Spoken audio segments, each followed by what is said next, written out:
ఇప్పుడు ఎవరైనా కనపడితే మీకు hello student how are you అంటారు. But after studies who are you? Now it's okay. It's చలేగా. Hello student how are you? It's fine. After studies who are you? అంటే మీరు class రూమ్‌లో ఏదైనా నేర్చుకున్నది మీకు ఉపయోగపడుతుందా మీ లైఫ్‌కి?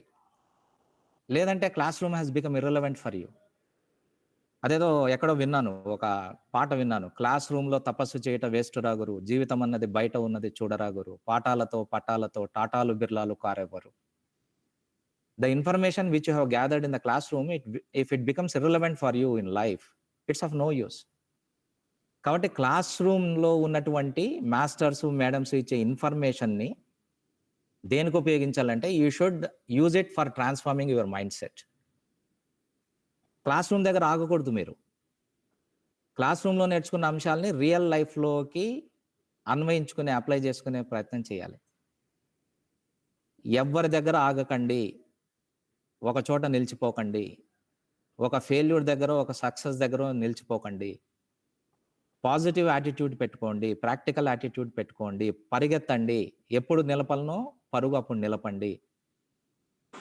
This is called transforming your mindset. And coming to the confidence, ఎప్పుడైతే మీకు మీరు అర్థమవుతారో, చాలా విచిత్రమైన అంశం ఏమంటే ఈ కాలము మనకు మనం తప్ప అందరూ అర్థమవుతున్నారు. మనం వేరే వాళ్ళకి అర్థమవుతున్నాం కానీ మనం అంటే ఏంటో మనకు అర్థం కావట్లేదు. You are unable to understand yourself because you spend much of your time on social platforms. You get connected to the Google but you never get connected to guru. మీకు ఆల్రెడీ చెప్పింటారు. మా ఏజ్‌లో మాకు కాలేజ్‌లో గురూజీ, ఇంటికి పోతే మాతాజీ, పితాజీ ఉండేవాళ్ళు. మీకు అలా కాదు 2జీ, 3జీ, 4జీ, 5జీ. You are getting connected to the Google rather than to the teacher. In such case, you are missing the fine points, fine inputs that are given by the teacher. So classroom అనేది it's an Eldorado.